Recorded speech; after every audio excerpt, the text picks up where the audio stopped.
Like me, you may have walked out of the movies from time to time and thought to yourself, God, that was shit. I desire to end my own life. Now, not to name any names, but I bet you there's a common theme behind the movies you've had that reaction to. Sometimes there's a deal breaker when we say no. That's not cricket, you are not a good story. And what is this deal breaker, you ask? Well, it's probably one of the oldest rules in storytelling, and if you don't stick to it, you will alienate your entire audience. The principle is called show, don't tell. A story has to tell us about the main characters or we don't give a shit. Now, they have to be clever, or unique, or interesting somehow, and writers go two ways about introducing them. They can show us, or they can tell us. The following is an example of telling. As Above, So Below is about an archaeologist called Scarlett, who we know is very clever and interesting because she says, My name is Scarlett Marlowe and I'm a professor at University College London. I have a PhD in urban archaeology, a master's in chemistry and another PhD in symbology.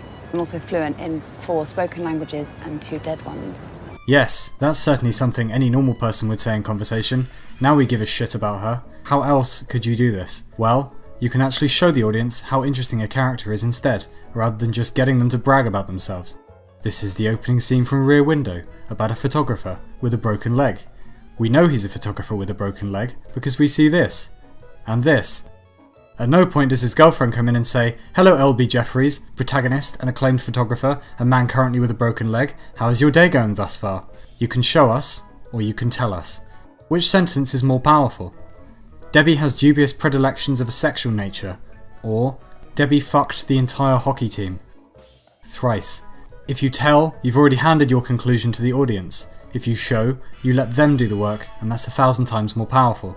You can tell us a monster is very scary, or you can show us bloody remains and let us scare ourselves. There is no other genre which we are less forgiving about this principle being overlooked in than science fiction. The core of science fiction is a feeling of wonder or amazement at new, possible worlds.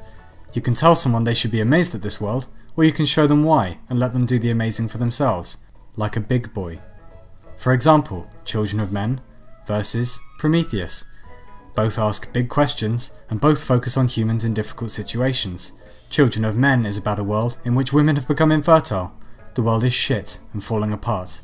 We know the world is shit and falling apart because look, there's a bomb and graffiti, and the main character is an alcoholic, and no one has any fun anymore.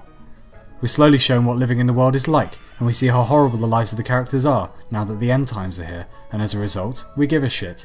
Decisions happen naturally, without us being spoon-fed the reasons behind them. Characters behave in a way that we might, given similar circumstances. Prometheus is about mankind searching for its maker, and the maker that made its maker. We know this is true because one of the characters says, Not a map, an invitation. From whom? We also know it's about Earth being threatened because one of the characters says, Yannick, if you don't stop it, there won't be any home to go back to. We also know it's about attempting to open doors because one of the characters says, I'm attempting to open the door. This is a weird example because the guy who wrote Prometheus also wrote Alien and Blade Runner, 2 of the greatest films ever made, that are all showing and no telling instead. Look, this is Deckard.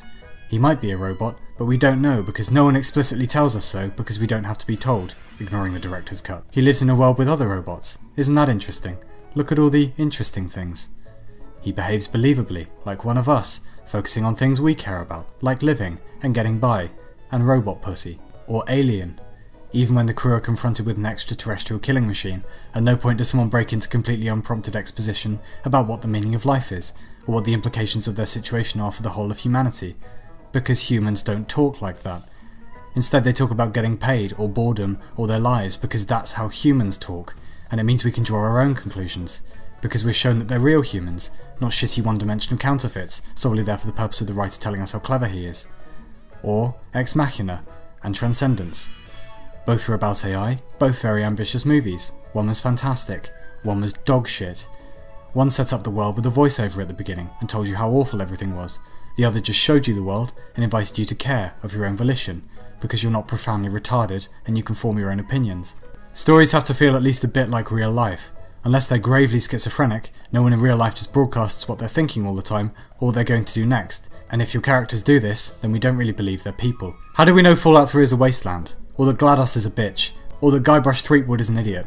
Or that Ned Stark is noble? Or that Charles Foster Kane is clever? Or that Darth Vader's mean? Or that Rick's an alcoholic? because we're shown these qualities, not told about them. You can do almost anything in storytelling. Tell it back to front, skip bits out, make it silent, use an unreliable narrator, centre it around a mystery, throw in a midget, whatever. But if you expect us to care, you have to show us why we should care, not just brag about how cool your ideas are. Capiche?